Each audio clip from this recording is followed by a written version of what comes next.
ಓಂ ನಾರಾಯಣಂ ನಮಸ್ಕೃತ್ಯ ನರಂ ಚೈವ ನರೋತ್ತಮಂ ದೇವೀಂ ಸರಸ್ವತೀಂ ಚೈವ ತತೋ ಜಯಮುದೀರಯೇತ್. ಓಂ ಶಾಂತಿ ಶಾಂತಿ ಶಾಂತಿ. ನಾವು ಮಹಾಭಾರತದ ಆದಿಪರ್ವದಲ್ಲಿ ವಿಚಾರ ಮಾಡ್ತಿದ್ವಿ. ಇಲ್ಲಿ ಅರ್ಜುನ ಪಾಂಡವರ ಸಮೇತ ಪಾಂಚಾಲ ದೇಶಕ್ಕೆ ಹೋಗೋ ದಾರಿನಲ್ಲಿ ಅಲ್ಲಿ ಒಬ್ಬ ಗಂಧರ್ವನ ಜೊತೆ, ಚಿತ್ರರಥನೆಂಬ ಗಂಧರ್ವನ ಜೊತೆ ಯುದ್ಧ ಆಗುತ್ತೆ. ಆ ಯುದ್ಧದಲ್ಲಿ ಅವನು ಸೋತ ಮೇಲೆ ಅವರಿಬ್ಬರು ಮೈತ್ರಿ ಆಗುತ್ತೆ, ಮಿತ್ರತಾ ಆಗುತ್ತೆ. ಆವಾಗ ಅವನು ಕೆಲವೊಂದು ಕಥೆಗಳನ್ನು ಹೇಳೋದಕ್ಕೆ ಸ್ಟಾರ್ಟ್ ಮಾಡ್ತಾನೆ. ಅದರಲ್ಲಿ ಈಗ ವಶಿಷ್ಠರ ಸ್ಟೋರಿಯನ್ನು ಸ್ಟಾರ್ಟ್ ಮಾಡಿದ್ದ. ವಶಿಷ್ಠರಿಗೆ ವಿಶ್ವಾಮಿತ್ರರ ಮಧ್ಯೆ ಬಂದ ಅಂತ ವಿವಾದನ ಹೇಳ್ಕೊತ ಲಾಸ್ಟ್ಗೆ ವಶಿಷ್ಠರಿಗೆ ಒಬ್ಬ ಮೊಮ್ಮಗ ಇನ್ನೂ ಬದುಕೇ ಇದ್ದಾನೆ ಅನ್ನೋ ಒಂದು ಸಂತೋಷದಿಂದ ಮತ್ತೆ ಅವರು ಆತ್ಮಹತ್ಯೆ ಮಾಡೋ ಪ್ರಯತ್ನ ನಿಲ್ಲಿಸಿಬಿಟ್ಟು ಆ ಮೊಮ್ಮಗ ಯಾವಾಗ ಹುಟ್ಟುತ್ತಾನೋ ಆ ಹುಟ್ಟಿದ ತಕ್ಷಣ ಅವನಿಗೆ ತನ್ನ ಪರಾಶರ ಹುಟ್ಟಿದ ಮೇಲೆ ತಾಯಿ ಅವನು ವಶಿಷ್ಠನೇ ತಂದೆ ಅಂದ್ಕೊಂಡಿರ್ತಾನೆ. ಒಂದು ದಿವಸ ತಾಯಿಗೆ ಎಲ್ಲಪ್ಪ ಇವ್ರು ನಿಮ್ಮ ತಂದೆ ಎಲ್ಲ ನಿಮ್ಮ ತಾತ ಅವರು ಅಂತ ಹೇಳಿದ ಮೇಲೆ ಮತ್ತು ನಮ್ಮ ತಂದೆ ಏನಾದರೂ ಅಂತ ಹೇಳಿದಾಗ ಈ ಥರ ವಿಶ್ವಾಮಿತ್ರನಿಂದ ಎಲ್ಲರೂ ಕೊಳ್ಳಲ್ಪಟ್ರಂದರೆ ಇಡೀ ಪ್ರಪಂಚವನ್ನೇ ಸುಟ್ಟಾಕ್ಬಿಡ್ತೀನಿ ಅಂತ ಕೋಪ ಬರುತ್ತೆ. ಆ ಕೋಪವನ್ನು ತಣ್ಣಗೆ ಮಾಡೋದಕ್ಕೆ ವಶಿಷ್ಠರು ಔರವ ಅನ್ನೋ ಒಬ್ಬ ಮಹರ್ಷಿಯ ಸ್ಟೋರಿಯನ್ನು ಹೇಳ್ತಾನೆ. ಅವರವನಿಗೂ ಒಂದು ಸತಿ ನಿಂತರನೇ ಕೋಪ ಬಂದಿತ್ತಪ್ಪ, ಪ್ರಪಂಚನೆಲ್ಲ ಸುಟ್ಟುಬಿಡ್ಬೇಕಂತ ಪ್ರಯತ್ನ ಮಾಡ್ತಿದ್ದ. ಆದರೆ ಮತ್ತೆ ಅವರು ಋಷಿಗಳಿಂದ ಪಿತೃದೇವತೆಗಳಿಂದ ಎಲ್ಲ ಸಮಾಧಾನ ಪಟ್ಟಿದ ಮೇಲೆ ಅದನ್ನು ಉಪಶಮನ ಮಾಡ್ಕೊಂಡಂಥ ಆ ಸ್ಟೋರಿನಲ್ಲಿ ಅವರವನ ಸ್ಟೋರಿ ಏನಾಯ್ತಂದರೆ, ಭಾರ್ಗವ ವಂಶದ ಬ್ರಾಹ್ಮಣರಿಗೆ ಅಲ್ಲಿರೋ ಕ್ಷತ್ರಿಯರು ಎಲ್ಲ ದಾನ ಮಾಡಿಬಿಟ್ಟಿರ್ತಾರೆ. ದಾನ ಮಾಡಿಬಿಟ್ಟಿದ್ದೂ ಅವ್ರ ತಂದೆ ಸತ್ತೋದ ಮೇಲೆ ಮಕ್ಕಳು ನಮ್ಮ ತಂದೆ ಈ ಬ್ರಾಹ್ಮಣರಿಗೆಲ್ಲ ದಾನ ಮಾಡಿದಾರಲ್ಲ ಅಂದ್ಬಿಟ್ಟಿದ್ದನು ಅವರ ಎಲ್ಲೆಲ್ಲಿ ಬಚ್ಚಿಟ್ಟಿದ್ದಾರೆ ಅಂದ್ಬಿಟ್ಟು ಭಿಕ್ಷೆ ರೂಪದಲ್ಲಿ ಮತ್ತೆ ವಾಪಸ್ ಕೊಟ್ಟಿರೋ ದಾನನ ವಾಪಸ್ ಕೇಳೋಕ್ಕೆ ರಾಜ್ಕುಮಾರ್ ಹೋಗಿ ಕೊಟ್ಟ ಮೇಲೆ ಆ ಭಾರ್ಗವ ವಂಶದವ್ರನ್ನ ಒಬ್ಬರನ್ನೂ ಉಳಿಸ್ಬಾರ್ದು ಅಂದ್ಬಿಟ್ಟಿದ್ದನು ಎಲ್ಲರನ್ನೂ ಸಾಯಿಸೋ ಪ್ರಯತ್ನ ಮಾಡ್ತಾರೆ ಈ ರಾಜ್ಕುಮಾರ್. ನಮ್ಮ ಸಂಪತ್ತು, ನಮ್ಮ ಅಪ್ಪನ ಸಂಪತ್ತು ಇವರು ದಾನ ರೂಪದಲ್ಲೆಲ್ಲ ತೊಗೊಂಡ್ಬಿಟ್ಟಿದ್ದಾರೆ, ನಾವು ಬಡವರಾಗ್ಬಿಟ್ಟಿದ್ದು, ಇವರು ಶ್ರೀಮಂತರಾಗ್ಬಿಟ್ಟಿದ್ದಾರೆ ಅಂದ್ಬಿಟ್ಟು ಹಂಗೆ ಅವರು ಎಲ್ಲರನ್ನೂ ಸಾಯಿಸೋಕ್ಕೆ ಹೋಗ್ತಾ ಇದ್ದಾಗ ಒಬ್ಬ ಹೆಂಗಸು ಮಾತ್ರ ತಪ್ಪಿಸ್ಕೊಂಡು ಹಿಮಾಲಯ ಪರ್ವತದ ಕಡೆ ಹೋಗ್ಬಿಟ್ಟು ಇನ್ನು ಹೊಟ್ಟೆ ಒಳಗಡೆ ಇರೋ ಮಗು ಭಾರ್ಗವ ವಂಶದ ಮಗು ಅಂತ ಗೊತ್ತಾದರೆ ಅವ್ರು ಹುಡ್ಕೊಂಡು ಬಂದು ಸಾಯಿಸ್ಬಿಡ್ತಾರೆ ಅಂದ್ಬಿಟ್ಟಿದ್ದನು. ಹೊಟ್ಟೆಲಿರೋ ಮಗುವನ್ನ ತೊಡೆ ಒಳಗಡೆ ಶಿಫ್ಟ್ ಮಾಡ್ಕೊಂಡ್ಬಿಡ್ತಾಳೆ ಯೋಗ ಮಾಯದಿಂದ. ಆದರೂ ಕೂಡ ಆಕೆ ಸ್ನೇಹಿತಳೊಬ್ಬಳು ಇನ್ನೊಬ್ಬ ಬ್ರಾಹ್ಮಣಿಯು ಈ ವಿಷಯನ ತಿಳ್ಕೊಂಡು ಆಕೆ ಪ್ರಾಣ ನುಡಿಸ್ಕೊಡೋದಕ್ಕೆ ಹೋಗ್ಬಿಟ್ಟು ಸೀಕ್ರೆಟ್ ಆ ರಾಜ್ಕುಮಾರಿಗೆ ಹೇಳ್ಬಿಡ್ತಾಳೆ, ಇನ್ನೂ ಭಾರ್ಗವ ವಂಶದ ಒಂದು ಗರ್ಭ ಇದೆ, ಅದು ತೊಡೆಯಲ್ಲಿ ಬಚ್ಚಿಟ್ಕೊಂಡಿದ್ದಾಳೆ, ಹಿಮಾಲಯ ಪ್ರದೇಶದಲ್ಲಿದ್ದಾಳೆ ಅಂತ. ಅವ್ರು ಬಂದು ಇನ್ನೇನು ಸಾಯಿಸ್ಬೇಕಂತ ಪ್ರಯತ್ನ ಮಾಡುವಾಗ ಆ ತೊಡೆಯಿಂದ ಆ ಮಗು ಹೊರಗಡೆ ಬಂದು ಆ ಮಗುವಿನ ತೇಜಸ್ಸಿಂದನೇ ಅವನೇ ಅವನ ತೇಜಸ್ಸಿಂದನೇ ಇವರೆಲ್ಲ ಕುರುಡರಾಗ್ಬಿಡ್ತಾರೆ. ಕುರುಡರಾಗ್ಬಿಟ್ಟಿದ್ದನ್ನು ಕಣ್ಣು ಕಾಣಿಸೋದಿಲ್ಲ. ಆ ತಾಯಿ, ನಮ್ಮ ತಪ್ಪಾಗೋಯ್ತು, ನಮ್ಮನ್ನು ಕ್ಷಮಿಸಿಬಿಡು, ನಮ್ಮ ಕಣ್ಣಿಗೆ ನೋಡೋ ದೃಷ್ಟಿನ ವಾಪಸ್ ಕೊಟ್ಬಿಟ್ರೆ ನಾವು ಮತ್ತೆ ವಾಪಸ್ ಹೋಗ್ಬಿಡ್ತೀವಿ ಅಂತ ಬೇಡ್ಕೊಂಡ್ರು. ಈಗ ನೆಕ್ಸ್ಟ್ ಏನಾಗುತ್ತೆ, ಆ ತಾಯಿ ಏನು ಸಮಾಧಾನ ಮಾಡ್ತಾಳಂತ ನೆಕ್ಸ್ಟು ನೋಡೋಣ. ಪರಾಶರ ಸಾಧ್ವಿಯು ಮಕ್ಕಳಿರ ಎಂದೇ ಸಂಬೋಧಿಸಿದಳು. ತನ್ನನ್ನು ಕೊಲೆ ಮಾಡಲು ಬಂದಿದ್ದವರೆಂಬ ನಿಷ್ಠುರತೆಯು ಅವಳ ಹೃದಯದಲ್ಲುಳಿಯಲಿಲ್ಲ. ತಾಯಿಯ ಹೃದಯವಲ್ಲವೇ? ನಾನು ನಿಮ್ಮ ಕಣ್ಣುಗಳನ್ನು ಅಪಹರಿಸಲಿಲ್ಲ, ನನಗೆ ನಿಮ್ಮ ಮೇಲೆ ಕೋಪವೂ ಇಲ್ಲ. ಭೃಗುವಂಶದಲ್ಲಿ ಹುಟ್ಟಿರುವ ಈ ಶಿಶುವು ನಿಮ್ಮ ಮೇಲೆ ಕೋಪಗೊಂಡಿರುವುದಂತೂ ನಿಶ್ಚಯ. ಈ ಶಿಶುವೇ ನಿಮ್ಮ ದೃಷ್ಟಿಗಳ ಅಪಹಾರಕ್ಕೆ ಕಾರಣವಾಗಿರುತ್ತದೆ. ತನ್ನ ವಂಶದವರೆಲ್ಲರ ಕಗ್ಗೊಳೆಯನ್ನು ನೆನೆದು ಇದರ ಕೋಪವು ಉಲ್ಬಣಿಸುತ್ತಿರುತ್ತದೆ. ಮಕ್ಕಳಿರ, ನೀವು ಭ್ರೂಣಗಳನ್ನು ಬಿಡದೆ ಭೃಗುವಂಶವನ್ನೇ ವಿನಾಶ ಮಾಡಲು ಹೊರಟಾಗ ವಂಶೋದ್ಧಾರಕನೆಂದು ಈ ಮಗುವನ್ನು ನಾನು ನನ್ನ ತೊಡೆಯೊಳಗೆ ಸೇರಿಸಿ 100 ವರ್ಷಗಳ ಕಾಲ ಕಾಪಾಡಿದೆನು. ನನ್ನ ಗರ್ಭದಲ್ಲಿರುವಾಗಲೇ ಈ ಶಿಶುವು ವೇದಾಂಗಗಳನ್ನು ಅಧ್ಯಯನ ಮಾಡಿತ್ತು. ತನ್ನ ತಾತ ಮುತ್ತಾತಿಂದರ ಕೊಲೆಗೆ ಕಾರಣರಾಗಿರುವ ನಿಮ್ಮನ್ನು ಈ ಶಿಶುವು ವಿನಾಶ ಮಾಡಲು ನಿಶ್ಚಯಿಸಿದೆ. ನೀವು ನಿಗೂಢರಾಗಿ ಇವನ ತಂದೆಯನ್ನು ಕೊಂದಿರುವುದರಿಂದ ಈ ಶಿಶುವಿಗೆ ಮಹತ್ತರವಾದ ಕೋಪವುಂಟಾಗಿದೆ. ಆ ಕೋಪದಿಂದ ನಿಮ್ಮೆಲ್ಲರನ್ನು ಸಂಹಾರ ಮಾಡಲು ನಿಶ್ಚಯಿಸಿದೆ ಅಂತ. ಇದಕ್ಕಿರುವ ದೈವಿಕವಾದ ತೇಜಸ್ಸಿನಿಂದ ನಿಮ್ಮ ಕಣ್ಣುಗಳು ಸುಟ್ಟು ಹೋದವು. ಆದುದರಿಂದ ನೀವು ಈ ಶಿಶುವನ್ನೇ ಕ್ಷಮೆ ಬೇಡಿರಿ. ನಿಮ್ಮ ಪ್ರಾರ್ಥನೆಯಿಂದ ಈ ಮಗುವೇನಾದರೂ ಸಂತುಷ್ಟವಾದರೆ ನಿಮಗೆ ಪುನಃ ಕಣ್ಣುಗಳನ್ನು ದಯಪಾಲಿಸಬಹುದು. ಬ್ರಾಹ್ಮಣಿಯ ಮಾತುಗಳನ್ನು ಕೇಳಿ ರಾಜಕುಮಾರರೆಲ್ಲರೂ ಶಿಶುವನ್ನು ನಾನಾ ಪ್ರಕಾರವಾಗಿ ಸ್ತೋತ್ರ ಮಾಡಿ, ಪೂಜ್ಯನೇ ಪ್ರಸನ್ನನಾಗು ಎಂದು ಅಂಗಲಾಚಿ ಬೇಡಿಕೊಂಡರು.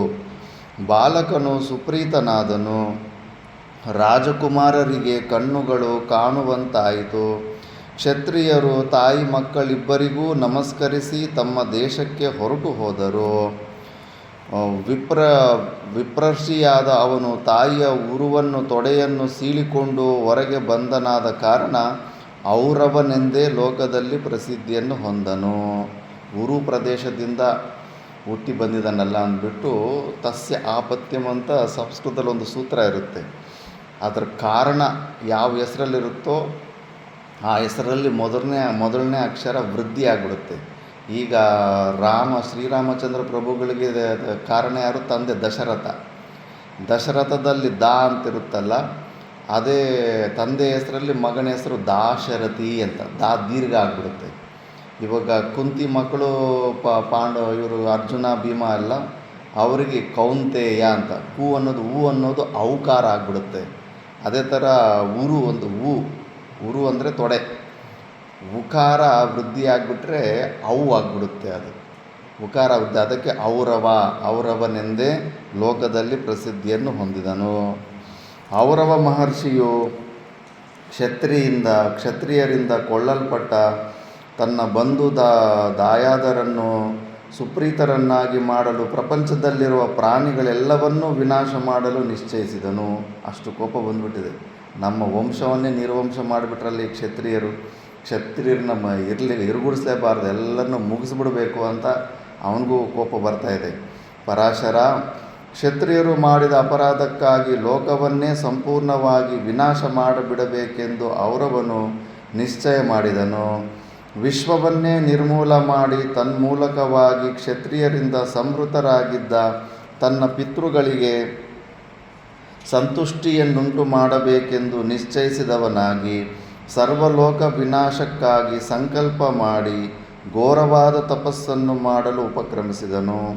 ತನ್ನ ಪಿತೃದೇವತೆಗಳನ್ನು ಸಂತುಷ್ಟಿಗೊಳಿಸುವ ಸಲುವಾಗಿ ಉಗ್ರವಾದ ತಪಸ್ಸನ್ನು ಮಾಡುತ್ತಿದ್ದ ಔರವನು ತಪಸ್ಸಿನ ಪ್ರಭಾವದಿಂದ ದೇವಾಸುರ ಮಾನುಷ ಲೋಕಗಳನ್ನು ಸಂತಾಪಗೊಳಿಸಿದನು. ತಮ್ಮ ಕುಲದೀಪಕನಾದ ಔರವನು ಘೋರವಾದ ತಪಸ್ಸನ್ನು ಮಾಡುತ್ತಿರುವನೆಂಬುದನ್ನು ಅವನ ಪಿತೃದೇವತೆಗಳು ತಿಳಿದವರಾಗಿ ಒಡನೆಯೇ ಪಿತೃಲೋಕದಿಂದ ಔರವನ ಬಳಿಗೆ ಬಂದು ಹೇಳಿದರು. ಪಿತೃದೇವತೆಗಳ ಕೆಳಗಡೆ ಬಂದುಬಿಟ್ಟಿರ್ತಾರೆ.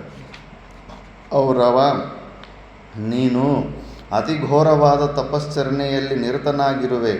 ನಿನ್ನ ತಪಸ್ಸಿನ ಶಕ್ತಿ ಎಷ್ಟೆಂಬುದನ್ನು ನಾವು ತಿಳಿದಿರುವೆವು. ನಿನ್ನ ತಪಸ್ಸಿನ ಜ್ವಾಲೆಗಳಿಂದ ಪರಿತಪಿಸುತ್ತಿರುವ ಈ 3 ಲೋಕಗಳ ಮೇಲೆಯೂ ಕರುಣೆಯಿಡು.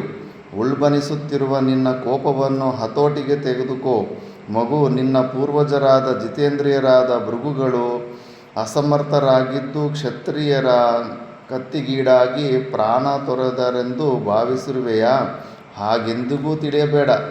ಅಂದರೆ ನಿಮ್ಮ ಭೃಗು ಮಹರ್ಷಿಗಳು ಶಕ್ತಿಶಾಲಿ ಇಲ್ಲದೆ ಸತ್ತೋಗ್ಬಿಟ್ಟು ಇವ್ರ ಕೈಲಿ ಸತ್ತೋಗಿದ್ದಾರೆ ಅಂತ ಅಂದ್ಕೊಂಡಿದ್ದೀಯ. ಹಂಗಲ್ಲ, ಬೇರೆ ಕತೆ ಬೇರೆ ಇದೆ. ನಮಗೆ ಅನೇಕ ಸಹಸ್ರ ವರ್ಷಗಳವರೆಗೂ ಸಾವೇ ಇಲ್ಲದಿದ್ದರಿಂದ ಪ್ರಾಪಂಚಿಕ ವ್ಯವಹಾರಗಳಲ್ಲಿ ಬೇಸತ್ತು ಕ್ಷತ್ರಿಯರನ್ನು ನೆಪ ಮಾಡಿಕೊಂಡು ಸಂತೋಷದಿಂದಲೇ ಸಾವನ್ನಪ್ಪಿದೆವು. ಸಾವು ಕೂಡ, ಮೃತ್ಯು ಕೂಡ ಬರಬೇಕಲ್ಲ. ಯಾರಿಗೂ ಸಾವೇ ಬರಲ್ಲ ಅಂದರೆ ಪ್ರಪಂಚದಲ್ಲಿ ಬೋರ್ ಹೊಡೆದು ಬಿಡುತ್ತೆ, ಹುಚ್ಚಿಡ್ದು ಬಿಡುತ್ತೆ ನಮಗೆ. ಇದೇ ಮನುಷ್ಯನ ಇದೇ ಮುಖಗಳನ್ನು ಇನ್ನೂ ಎಷ್ಟು ವರ್ಷ ನೋಡಬೇಕಂತ ತಲೆ ಕೆಟ್ಟೋಗ್ಬಿಡುತ್ತೆ. ಅದಕ್ಕೆ ಸಾವು ಕೂಡ ಒಂದು ವರ. ಅದು ಸಾವು ಬರೋದು ಕೂಡ ಒಂದು ಸತಿ ವರ.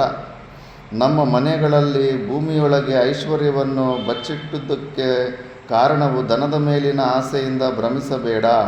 ಕ್ಷತ್ರಿಯರನ್ನು ಪ್ರಚೋದಿಸಿ ಅವರೊಡನೆ ಜಗಳ ಮಾಡಿ ಸಾಯುವ ಸಲುವಾಗಿಯೇ ಹಾಗೆ ಮಾಡಿದೆವು. ಸ್ವರ್ಗ ಪ್ರಾಪ್ತಿಯಲ್ಲಿ ಆಸಕ್ತರಾಗಿದ್ದ ನಮಗೆ ಆ ಹಣದಿಂದೇನಾಗಬೇಕಾಗಿದೆ? ಬೇಕಂತಲೇ ಅವ್ರ ಕೈಯಲ್ಲಿ ಸಾಯಬೇಕಂತಲೇ ನಾವು ನಿಶ್ಚಯ ಮಾಡಿದ್ದೀವಿ ಅಂತ. ನಮ್ಮ ಲೋಕದಲ್ಲಿ ಕುಬೇರನು ಯಥೇಚ್ಛವಾಗಿ ದ್ರವ್ಯವನ್ನು ನಮಗಾಗಿ ಸಿದ್ಧಪಡಿಸಿಟ್ಟಿರುವನು.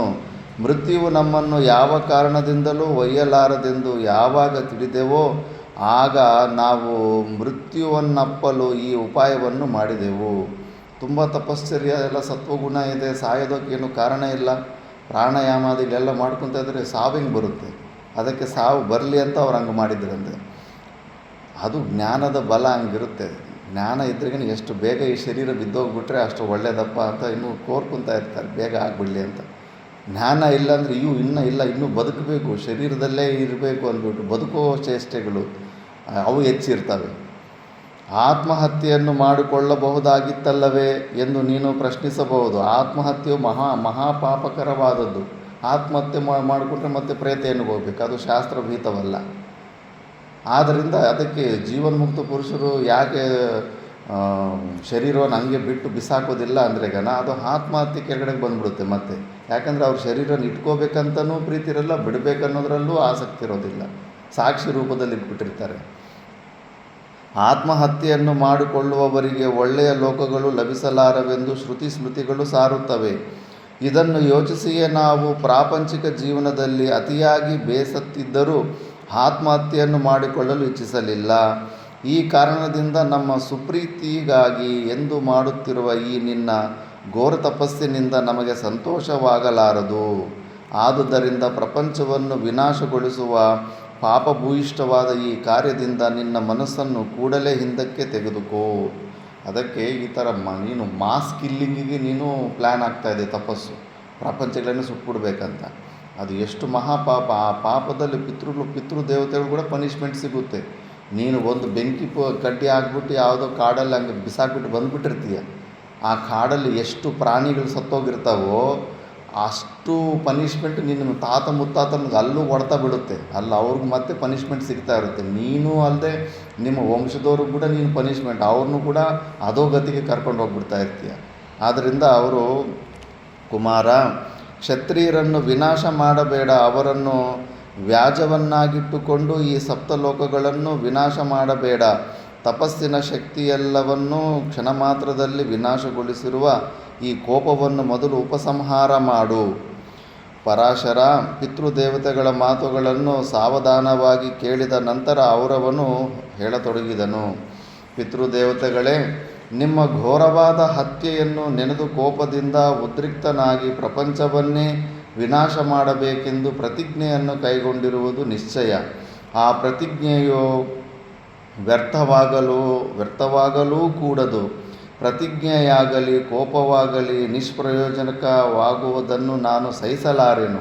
ನನ್ನ ಪ್ರತಿಜ್ಞಾನುಸಾರವಾಗಿ ನಾನು ನಡೆಯದೇ ಹೋದರೆ ನನ್ನಲ್ಲಡಗಿರುವ ಕೋಪವು ಖಂಡಿತವಾಗಿಯೂ ಉಪಶಮನವನ್ನು ಹೊಂದುವುದಿಲ್ಲ. ಪ್ರತೀಕಾರವನ್ನು ಮಾಡಿದ ನಂತರವೇ ಅದು ಉಪಶಮನವಾಗುವುದು. ಹಾಗೆ ಮಾಡದಿದ್ದಲ್ಲಿ ಬೆಂಕಿಯು ತನ್ನ ಹುಟ್ಟಿಗೆ ಮೂಲವಾದ ಅರಣಿಯನ್ನೇ ಸುಟ್ಟು ಹಾಕುವಂತೆ ಈ ಕೋಪವು ನನ್ನನ್ನೇ ಸುಟ್ಟು ಬಿಡುತ್ತದೆ. ಅದು ನಿಜನೇ. ಯಾರ ಮೇಲಾದರೂ ಕೋಪ ಬಂದು ಆ ಕೋಪದ ಪರಿಣಾಮ ಅವ್ರ ಮೇಲೆ ನಾವೇನು ಆ್ಯಕ್ಷನ್ ತಗೊಳ್ಳಿಲ್ಲ ಅಂದರೆ ಆ ಕೋಪ ನಮ್ಮೊಳಗಡೆ ಇದ್ದು ನಮ್ಮನ್ನೇ ಸುಟ್ಟು ಬಿಡ್ತಾ ಇರುತ್ತೆ. ಕ್ರೋಧ ನಮ್ಮನ್ನೇ ಜಾಸ್ತಿ ಹಾನಿ ಮಾಡುತ್ತೆ ಅದು ಅವ್ರಿಗಿಂತ. ನ್ಯಾಯದ ಕಾರಣದಿಂದ ಉತ್ಪನ್ನವಾದ ಕೋಪವನ್ನು ಯಾವಾತನೂ ಹುದುಗಿಸಿಟ್ಟುಕೊಳ್ಳುವನೋ ಅದಕ್ಕೆ ತಕ್ಕ ಪ್ರತಿಕ್ರಿಯೆಯನ್ನು ಮಾಡುವುದಿಲ್ಲವೋ ಅವನು ಧರ್ಮಾರ್ಥ ಕಾಮಗಳನ್ನು ರಕ್ಷಿಸಲು ಸಮರ್ಥನಾಗಲಾರನು. ಅಪರಾಧಿಗಳ ವಿಷಯದಲ್ಲಿಯೂ ಕೋಪಗೊಳ್ಳದೆ ಅವರನ್ನು ಶಿಕ್ಷಿಸದಿದ್ದರೆ ಅದು ಧರ್ಮವೆನಿಸುವುದಿಲ್ಲ. ವಿಶ್ವವನ್ನೇ ಜಯಿಸಲಿಚ್ಛಿಸುವ ರಾಜರಿಂದ ಕೋಪವು ದುಷ್ಕರ ಶಿಕ್ಷೆಗೂ ಶಿಷ್ಟರ ರಕ್ಷಣೆಗೂ ಸಮಯವರಿತು ನಿಯೋಜಿಸಲ್ಪಡುತ್ತದೆ. ದುಷ್ಟರ ವಿಷಯದಲ್ಲಿ ಕೋಪವನ್ನು ತಾಳುವುದು ಧರ್ಮವೆನಿಸುತ್ತದೆ.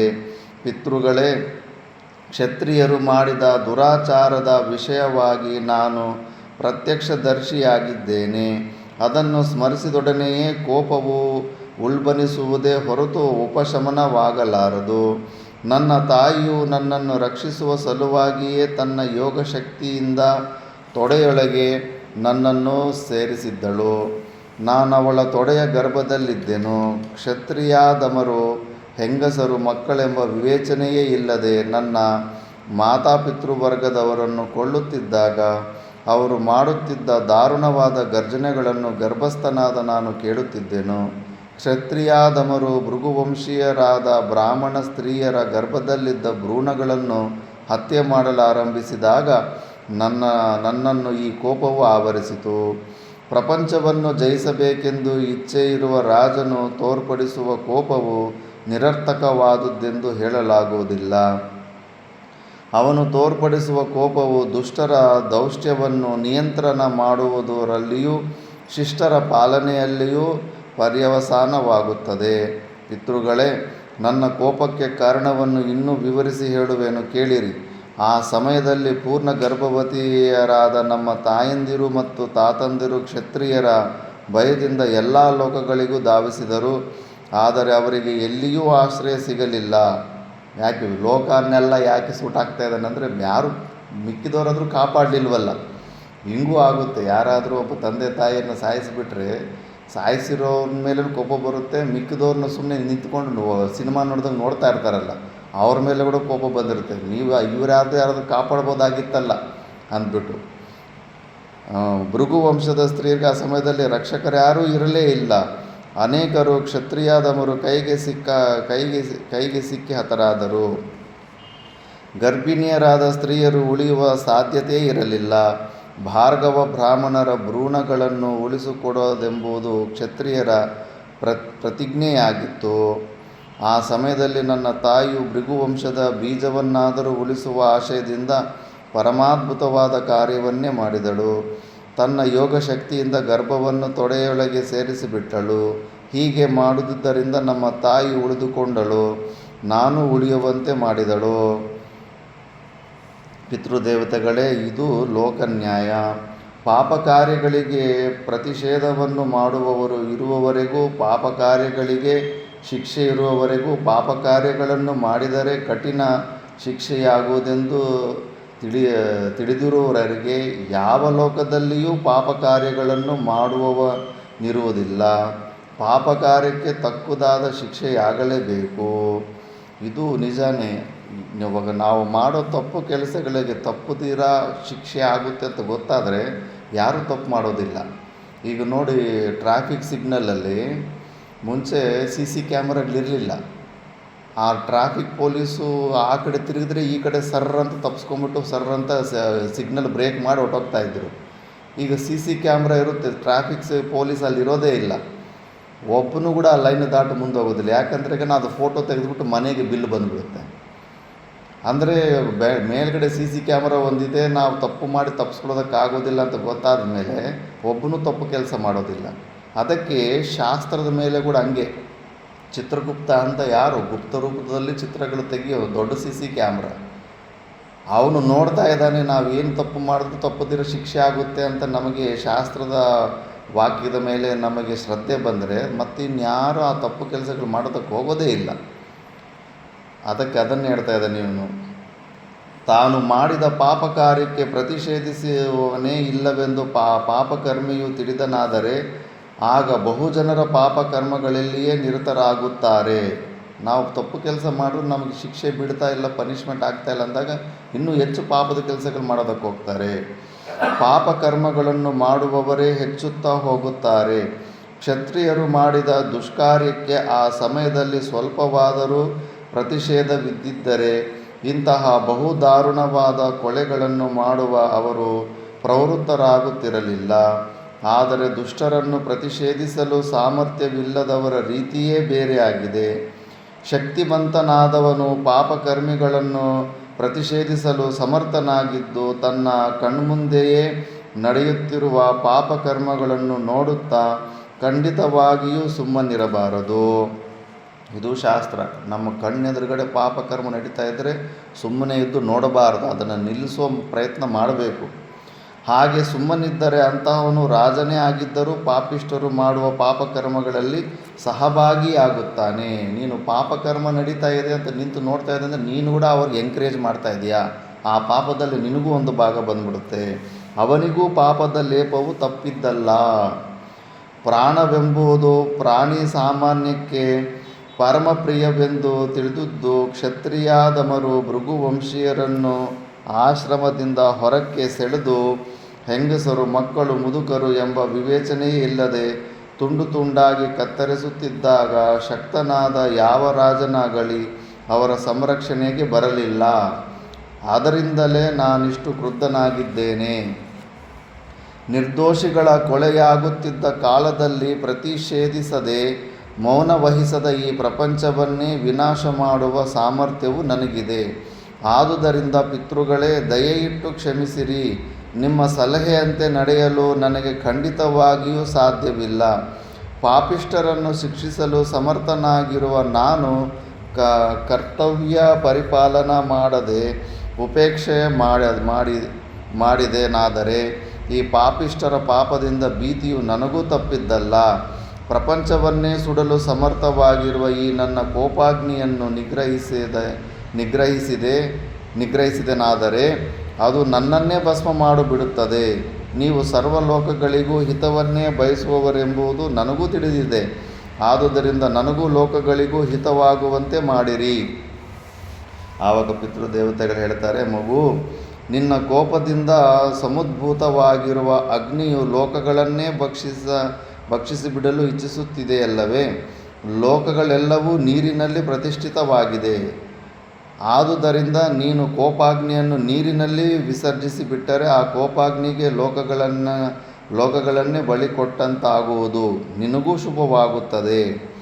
ಸರ್ವರಸಗಳು ಅಪೋಮಯವಾಗಿರುತ್ತವೆ, ಅಂತೆಯೇ ಜಗತ್ತೆಲ್ಲವೂ ಜಲದ ಪರಿಣಾಮವೇ ಆಗಿರುವುದು.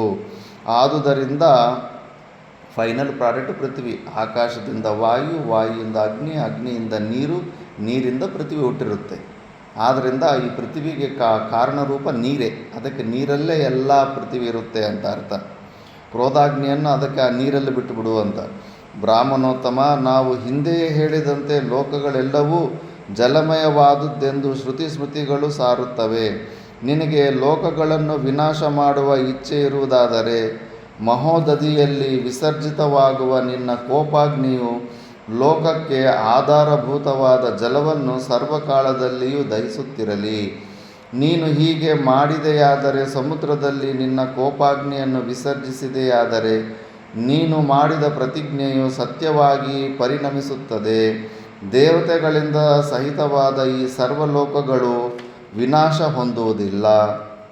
ಪರಾಶರ, ಪಿತೃಗಳು ಹೇಳಿದಂತೆ ಔರವನು ಕ್ರೋಧದಿಂದ ಸಮುದ್ಭೂತವಾಗಿದ್ದ ಅಗ್ನಿಯನ್ನು ಸಮುದ್ರದಲ್ಲಿ ಉತ್ಸರ್ಜಿಸಿದನು.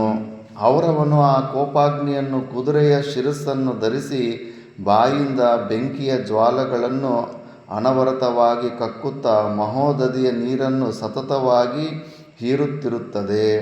ಆ ಒಡವಾನಲದ ನಿಜ ಸ್ವರೂಪವನ್ನು ವೇದವಿದರು ತಿಳಿದಿರುತ್ತಾರೆ.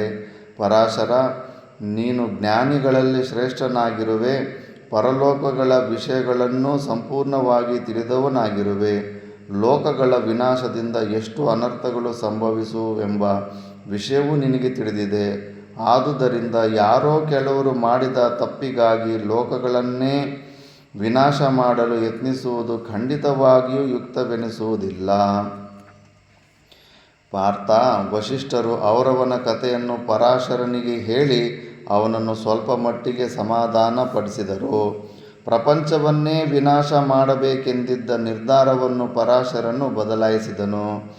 ಆದರೆ ತಂದೆಯನ್ನು ಭಕ್ಷಿಸಿದ ರಾಕ್ಷಸರ ವಂಶವನ್ನು ನಿರ್ಮೂಲ ಮಾಡಿಯೇ ತೀರುವನೆಂದು ನಿಶ್ಚಯಿಸಿದನು.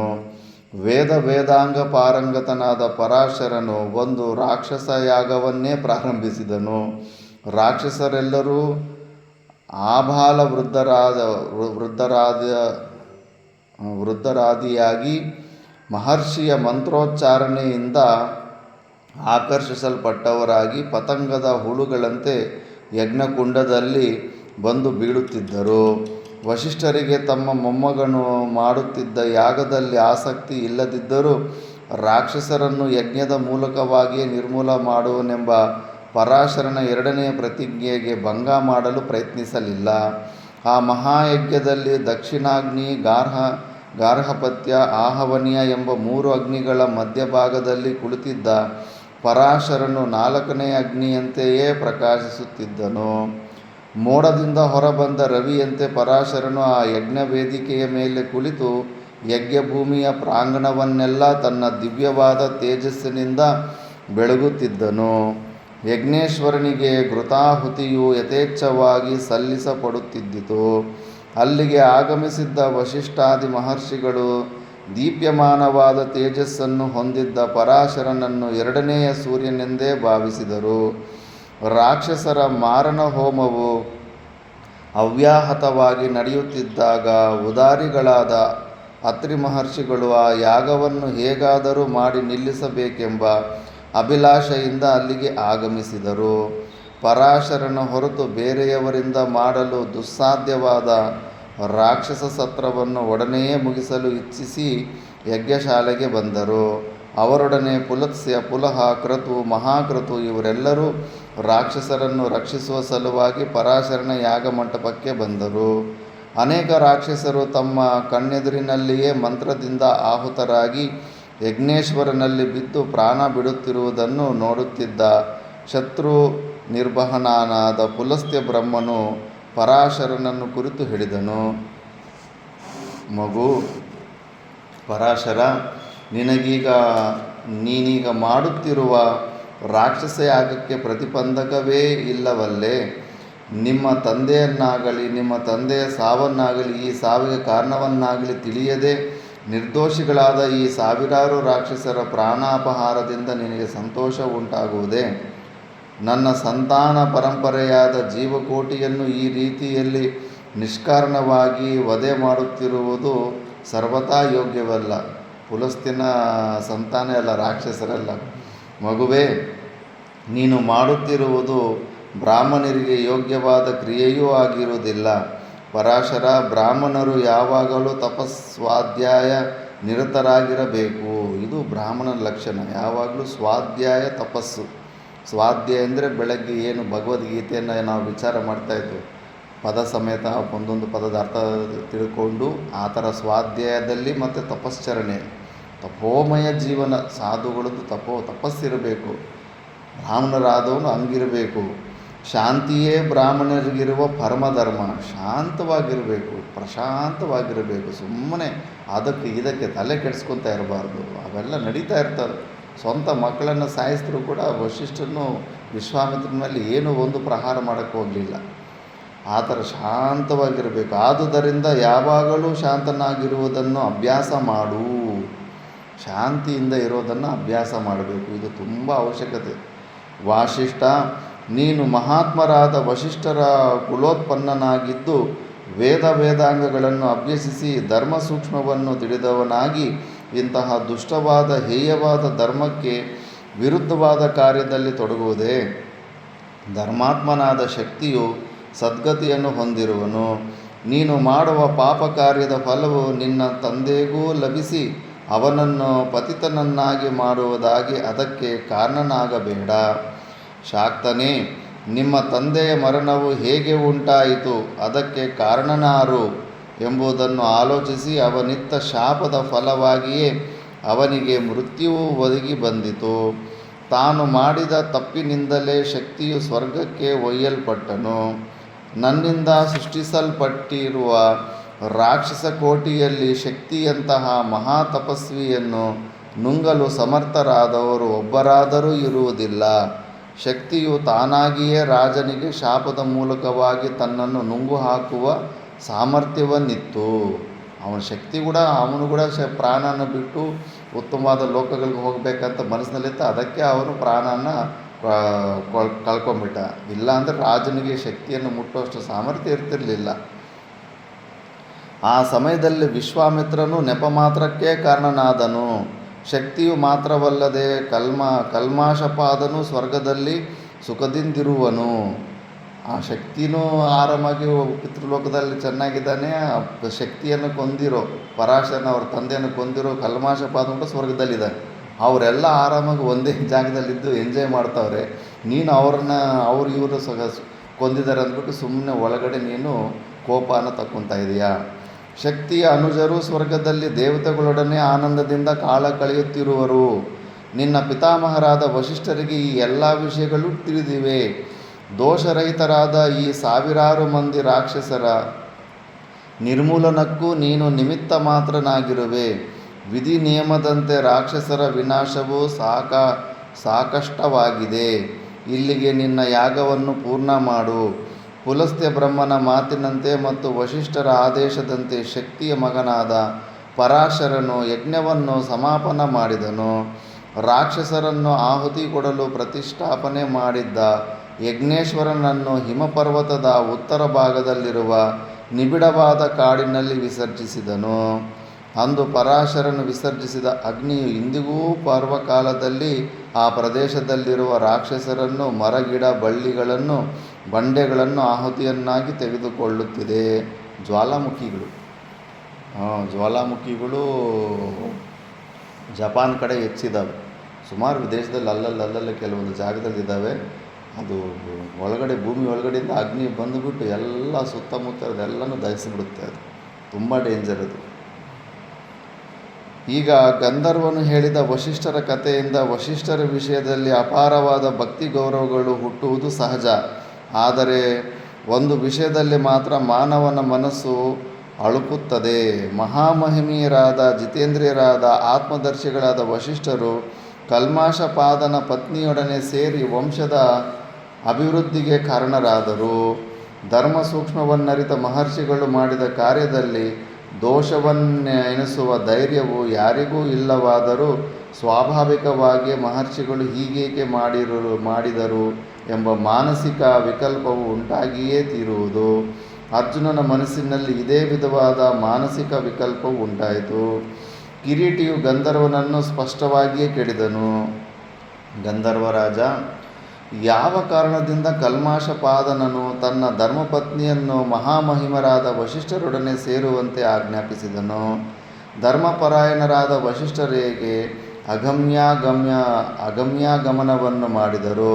ಮಹರ್ಷಿಗಳಾದ ವಸಿಷ್ಠರು ಈ ಒಂದು ವಿಷಯದಲ್ಲಿ ತಪ್ಪಿ ನಡೆದರ?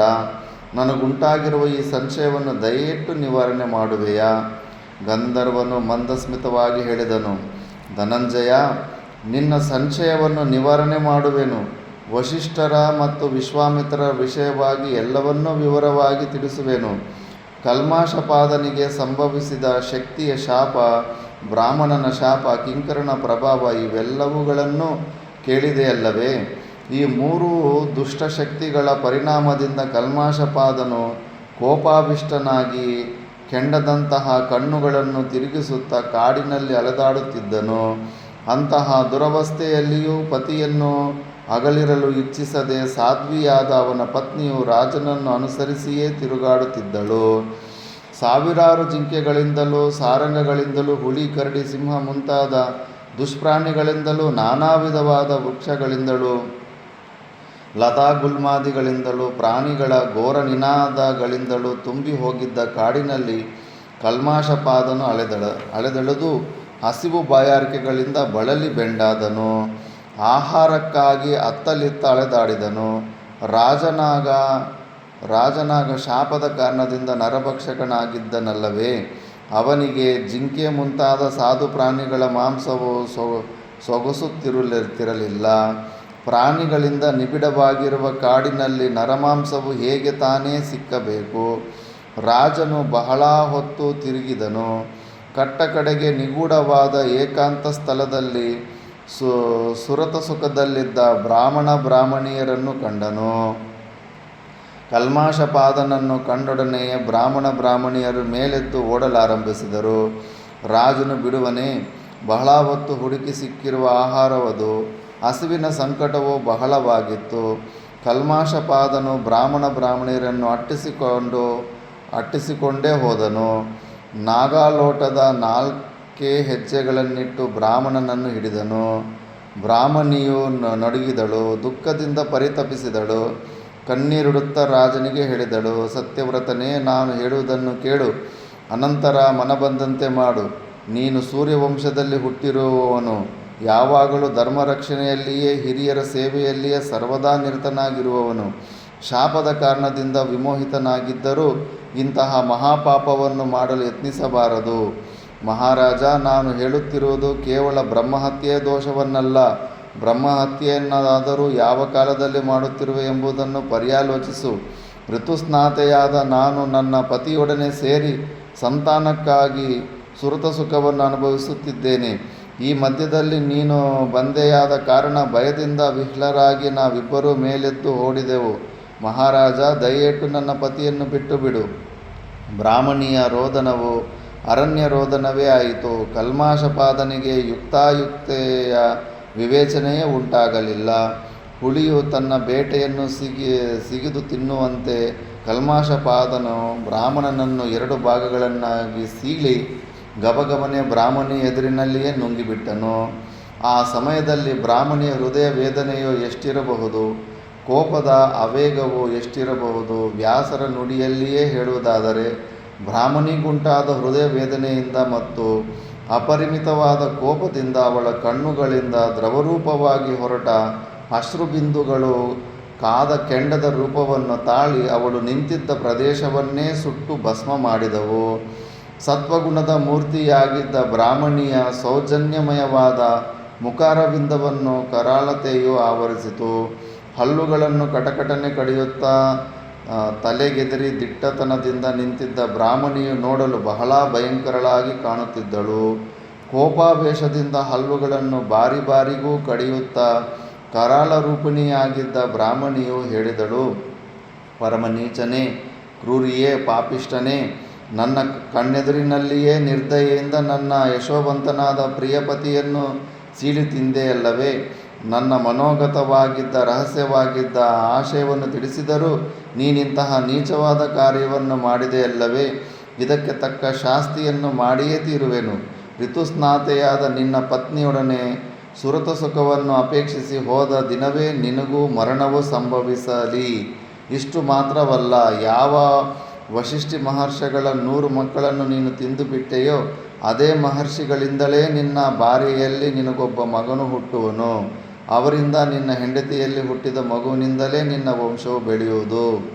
ಅರ್ಜುನ, ಸಾಧ್ವಿಯಾದ ಅಂಗೀರಸಿಯು ರಾಜನನ್ನು ಹೀಗೆ ಶಪಿಸಿ ಅವನ ಸಮೀಪದಲ್ಲಿಯೇ ಅಗ್ನಿಯನ್ನು ಪ್ರತಿಷ್ಠಾಪಿಸಿ ದಗದಗನೆ ಉರಿಯುತ್ತಿದ್ದ ಯಜ್ಞೇಶ್ವರನಲ್ಲಿ ಪ್ರವೇಶಿಸಿದಳು. ಜ್ಞಾನಯೋಗದಿಂದಲೂ ತಪಪ್ರಭಾವದಿಂದಲೂ ವಶಿಷ್ಠರು ಎಲ್ಲ ವಿಷಯಗಳನ್ನು ಜ್ಞಾನದೃಷ್ಟಿಯಿಂದಲೇ ತಿಳಿದುಕೊಂಡರು. ಬಹಳ ಕಾಲಾನಂತರ ಶಾಪದಿಂದ ವಿಮುಕ್ತನಾದ ಬಳಿಕ ಕಲ್ಮಾಷಪಾದನೊಮ್ಮೆ ಋತುಸ್ನಾತೆಯಾಗಿದ್ದ ತನ್ನ ಪತ್ನಿಯ ಬಳಿಗೆ ಹೋದನು. ಅವನ ಪತ್ನಿಯಾದ ಮದಯಂತಿಗೆ ಬ್ರಾಹ್ಮಣಿಯ ಶಾಪದ ವಿಷಯವು ಶಲ್ಯದಂತೆ ಹೃದಯದಲ್ಲಿ ನೆಟ್ಟಿತ್ತಾದ್ದರಿಂದ ಸಮಾಗಮಕ್ಕೆ ಅವಕಾಶವನ್ನೀಯಲಿಲ್ಲ. ಕಾಮಮೋಹಿತನಾಗಿದ್ದ ರಾಜನಿಗೆ ಆ ಶಾಪದ ವಿಷಯವೇ ಮರೆತು ಹೋಗಿದ್ದಿತು. ಪತ್ನಿಯು ಅದನ್ನು ನೆನಪಿಗೆ ತರಲಾಗಿ ರಾಜನು ಸಂಭ್ರಾಂತನಾದನು. ಆ ಶಾಪವನ್ನು ನೆನೆದು ರಾಜನು ಬಹುವಾಗಿ ಪರಿತಪಿಸಿದನು. ಬ್ರಾಹ್ಮಣಿಯ ಶಾಪದಿಂದ ಅವಲಿಪ್ತನಾಗಿದ್ದ ಕಲ್ಮಾಷಪಾದನು ಶಾಪದ ಕಾರಣದಿಂದಲೇ ಮಹರ್ಷಿಗಳಾದ ವಶಿಷ್ಠರ ಮೂಲಕವಾಗಿ ವಂಶಕ್ಕೆ ಅಕ್ಷಯಕರನಾದ ಪುತ್ರನನ್ನು ಪಡೆಯಬೇಕಾಯಿತು. ಜನ್ಮೇಜಯ, ಅರ್ಜುನನು ಪುರೋಹಿತರ ವಿಷಯವಾಗಿ ಗಂಧರ್ವನನ್ನು ಪ್ರಶ್ನಿಸಿದನು. ಗಂಧರ್ವರಾಜ, ವೇದಾಂಗ ಪಾರಂಗತರಾದ ನಮಗೆ ಅನುರೂಪವಾಗಿರುವ ಪುರೋಹಿತರು ಎಲ್ಲಿದ್ದಾರೆ? ಈಗ ಅರ್ಜುನನಿಗೂ ಜೀವನದಲ್ಲಿ ಒಬ್ಬ ಬುದ್ಧಿವಂತನಾದ ಬ್ರಾಹ್ಮಣನು ಸಲಹೆಗಾರನಾಗಿರಬೇಕನ್ನೋದು ತಿಳಿದಿದೆ. ಅಂಥವರಿದ್ದರೆ ನಮಗೆ ಕೆಟ್ಟ ದಾರಿಯಲ್ಲಿ ಕೆಟ್ಟ ಕೆಲಸಗಳನ್ನು ಮಾಡಿಸ್ದಿರ ನಿಲ್ಲಿಸ್ತಾ ಇರ್ತಾರೆ ಅಂತ. ಅದಕ್ಕೆ ಅಂಥ ಪುರೋಹಿತರು ಎಲ್ಲಿ ಸಿಗ್ತಾರಂತ ಕೇಳ್ತಾ ಇದ್ದಾನೆ. ನೀನು ಎಲ್ಲವನ್ನೂ ತಿಳಿದವನಾಗಿರುವೆ. ಅರ್ಜುನ, ದೇವಲ ಮಹರ್ಷಿಗಳ ಕೊನೆಯ ಅನುಜರೊಬ್ಬರಿದ್ದಾರೆ. ಅವರು ಉತ್ಕೋಚಕ ತೀರ್ಥದ ಸಮೀಪದಲ್ಲಿರುವ ಆಶ್ರಮದಲ್ಲಿ ತಪಸ್ಸನ್ನು ಮಾಡುತ್ತಿದ್ದಾರೆ. ದೌಮ್ಯರೆಂದು ಅವರ ಹೆಸರು. ನನಗೆ ತಿಳಿದಿರುವಂತೆ ಅವರು ನಿಮಗೆ ಅನುರೂಪವಾದ ಪುರೋಹಿತರಾಗಲು ಸಮರ್ಥರಾಗಿದ್ದಾರೆ. ನಿಮಗೂ ಸಮ್ಮತವಾದರೆ ಅವರನ್ನು ನಿಮ್ಮ ಪುರೋಹಿತರನ್ನಾಗಿ ಮಾಡಿಕೊಳ್ಳಬಹುದು. ಗಂಧರ್ವರಾಜನು ಹೀಗೆ ಹೇಳಿದ ನಂತರ ಅರ್ಜುನನು ಗಂಧರ್ವನ ವಿಷಯದಲ್ಲಿ ಸುಪ್ರೀತನಾಗಿ ಆಗ್ನೇಯಾಸ್ತ್ರವನ್ನು ಯಥಾವಿಧಿಯಾಗಿ ಉಪದೇಶಿಸಿ ಹೇಳಿದನು. ಗಂಧರ್ವರಾಜ, ನೀನು ಕೊಡಬೇಕೆಂದಿರುವ ಕುದುರೆಗಳು ನಿನ್ನಲ್ಲಿಯೇ ಇರಲಿ. ನಮಗೆ ಕುದುರೆಗಳ ಅವಶ್ಯಕತೆಯು ಒದಗಿದಾಗ ಖಂಡಿತವಾಗಿಯೂ ಅವುಗಳನ್ನು ಪ್ರತಿಗ್ರಹಿಸುತ್ತೇವೆ. ನಿನಗೆ ಮಂಗಳವಾಗಲಿ. ಅರ್ಜುನನು ಹೀಗೆ ಹೇಳಿದ ನಂತರ ಗಂಧರ್ವ ಪಾಂಡವರು ಪರಸ್ಪರವಾಗಿ ಅಭಿನಂದಿಸಿ ರಮ್ಯವಾದ ಭಾಗೀರಥಿ ಪ್ರದೇಶದಿಂದ ಇಚ್ಛಾನುಸಾರವಾಗಿ ಹೊರಟು ಹೋದರು. ಜನಮೇಜಯ, ಪಾಂಡವರು ಗಂಧರ್ವನ ಸಲಹೆಯಂತೆ ಉತ್ಕೋಚಕ ತೀರ್ಥದ ಸಮೀಪದಲ್ಲಿದ್ದ ದೌಮ್ಯರ ಆಶ್ರಮಕ್ಕೆ ಹೋಗಿ ಆಶ್ರಮದಲ್ಲಿದ್ದ ದೌಮ್ಯರಿಗೆ ಅಭಿವಾದನಪೂರ್ವಕವಾಗಿ ನಮಸ್ಕರಿಸಿ ಅವರನ್ನು ತಮ್ಮ ಪುರೋಹಿತರಾಗಲು ಪ್ರಾರ್ಥಿಸಿಕೊಂಡರು. ಸರ್ವವೇದವಿದರಾದ ದ್ಯೋಮರು ಪಾಂಡವರನ್ನು ಸ್ವಾಗತಿಸಿ ಕಂದಮೂಲ ಫಲಾದಿಗಳನ್ನಿತ್ತು ಸತ್ಕರಿಸಿ ಅವರ ಪ್ರಾರ್ಥನೆಯಂತೆ ಪುರೋಹಿತರಾಗಲು ಒಪ್ಪಿಕೊಂಡರು.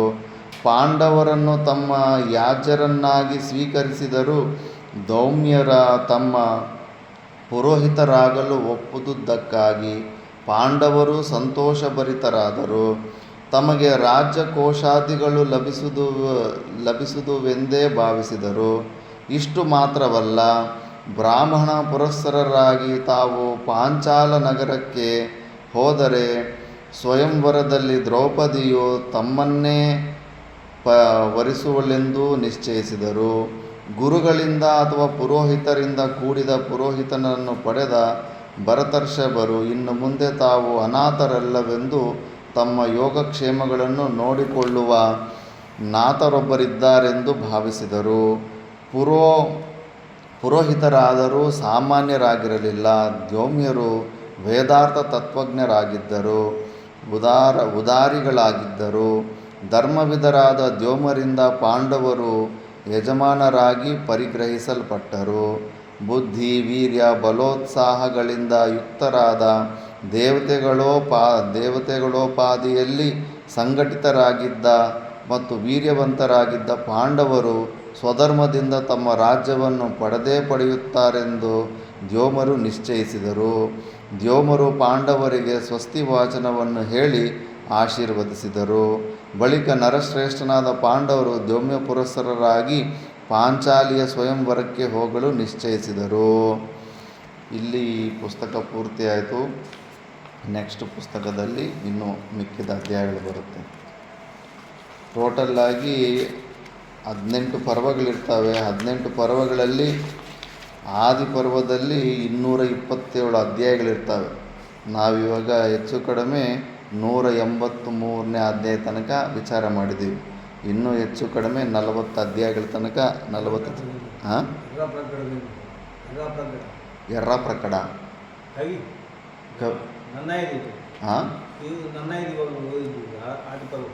ಆದಿಪರ್ವ ನನ್ನಯ್ಯ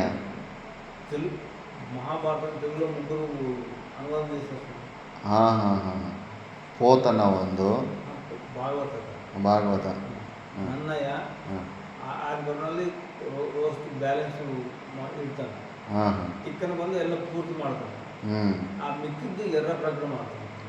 ಅದು ತೆಲುಗುನಲ್ಲಿ ಆ ಪುಸ್ತಕಗಳು ಎಲ್ಲಿ ಸಿಗ್ತಾವವು?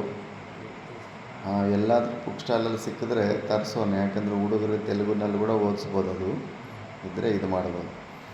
ಇದನ್ನು ನೆಕ್ಸ್ಟು ಈಗ 3 ಪುಸ್ತಕಗಳಾಗಿದೆ. ಈ ಮಹಾಭಾರತದಲ್ಲಿ 32 ಪುಸ್ತಕಗಳಿದೆ. 32 ಪುಸ್ತಕಗಳಲ್ಲಿ 3 ಪುಸ್ತಕಗಳು ಮುಗಿಸಿದ್ದೀವಿ. ಇನ್ನೂ 29 ಪುಸ್ತಕಗಳಿದೆ. ಅದು ನೆಕ್ಸ್ಟ್ ಕ್ಲಾಸಲ್ಲಿ ನೋಡೋಣ. ಇದು 3ನೇ ಪುಸ್ತಕ. ಓಂ ಪೂರ್ಣಮದಃ ಪೂರ್ಣಮಿದಂ ಪೂರ್ಣಾತ್ ಪೂರ್ಣಮುದಚ್ಯತೆ ಪೂರ್ಣಸ್ಯ ಪೂರ್ಣಮಾದಾಯ ಪೂರ್ಣಮೇವಾವಶಿಷ್ಯತೆ. ಓಂ ಶಾಂತಿ ಶಾಂತಿ ಶಾಂತಿ.